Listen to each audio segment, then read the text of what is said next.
Students, welcome back to my YouTube channel. मेरा नाम है सृष्टि और आज हम बात करेंगे एक बहुत ही इम्पॉर्टेंट टॉपिक पर, जो कि हमारा difference between cost accounting and management accounting. ये दोनों अकाउंटिंग के पार्ट्स हैं, लेकिन इनका काम और यूज बिल्कुल अलग अलग है।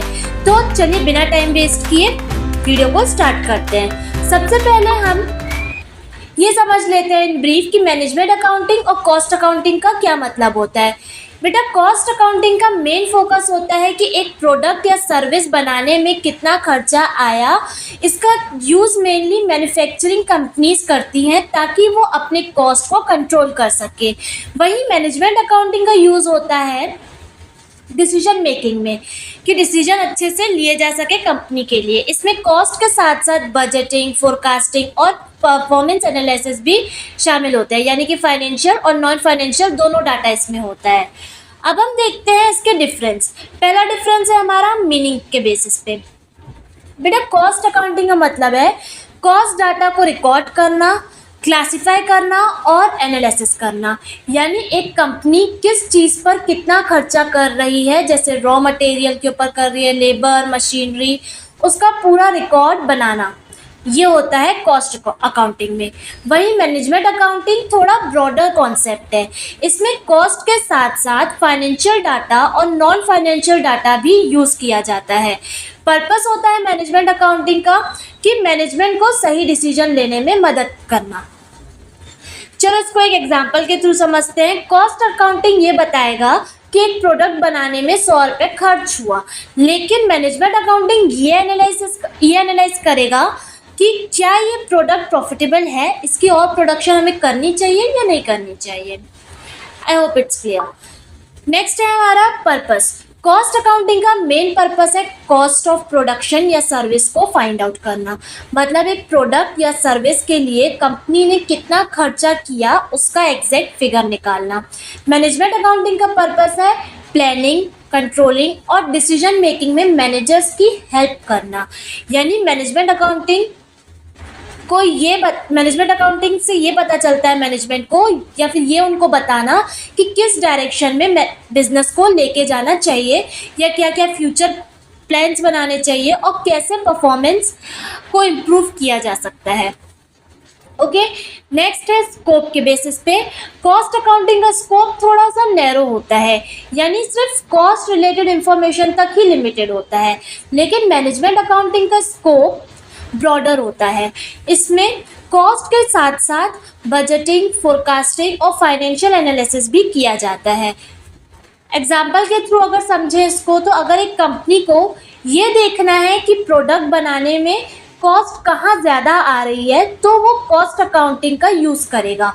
लेकिन अगर कंपनी को डिसाइड करना है कि अगले साल किस प्रोडक्ट में ज़्यादा इन्वेस्ट करना चाहिए, तो मैनेजमेंट अकाउंटिंग इस चीज़ में हेल्प करेगा।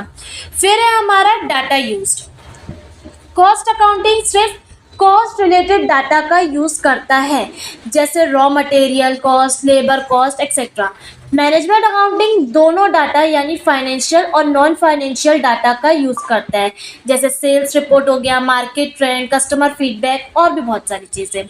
फिफ्थ है कंपल्सन। कॉस्ट अकाउंटिंग करना कुछ केसेस में कंपलसरी होता है, लेकिन कुछ केसेस में कंपलसरी नहीं भी होता है। कंपलसरी जिस केस में होता है, जैसे कि मैन्युफैक्चरिंग कंपनीज के लिए अंडर कुछ सम लीगल रिक्वायरमेंट्स होती हैं, उसके बेसिस पे आपको कॉस्ट अकाउंटिंग करनी होती है।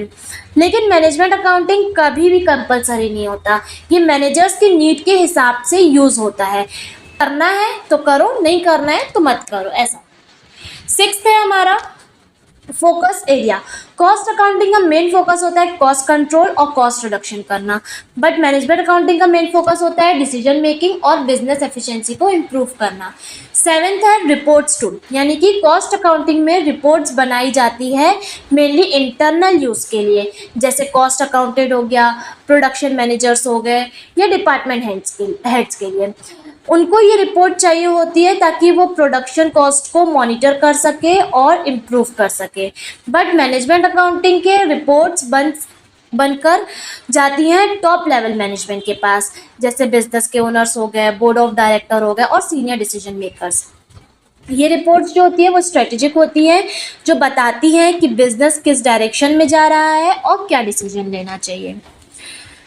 फिर है हमारा 8th पीरियोडिसिटी ऑफ रिपोर्टिंग, यानी कि पीरियोडिसिटी ऑफ रिपोर्टिंग का क्या मतलब है? इसका मतलब है कि कॉस्ट अकाउंटिंग पीरियोडिक होती है, जैसे मंथली, क्वार्टरली, या कॉस्ट अकाउंटिंग में रिपोर्ट्स मोस्टली हाफ ईयरली में बनाई जाती हैं। ये रूटीन रिपोर्ट्स होती हैं जो रेगुलर इंटरवल्स पर बनाई जाती हैं। लेकिन मैनेजमेंट अकाउंटिंग में ऐसा कोई फिक्स टाइम नहीं होता है। रिपोर्ट्स तब बनाई जाती हैं जब मैनेजमेंट को ज़रूरत होती है, यानी as and when required.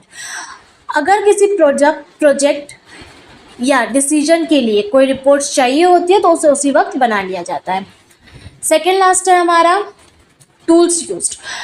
Cost accounting के कुछ बेसिक टूल्स होते हैं, जैसे कॉस्ट शीट हो गया, जॉब कॉस्टिंग हो गया, प्रोसेस कॉस्टिंग हो गया, ये सारी चीज़ें।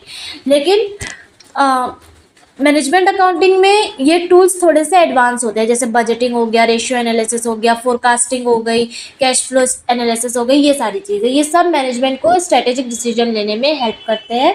एंड लास्ट है हमारा रिपोर्टिंग फॉर्मेट। कॉस्ट अकाउंटिंग की रिपोर्टिंग एक फिक्स्ड फॉर्मेट में होती है। यहाँ यानी हर कॉस्ट शीट या रिपोर्ट को बनाने का एक सेट स्ट्रक्चर होता है जिसे फॉलो करना पड़ता है।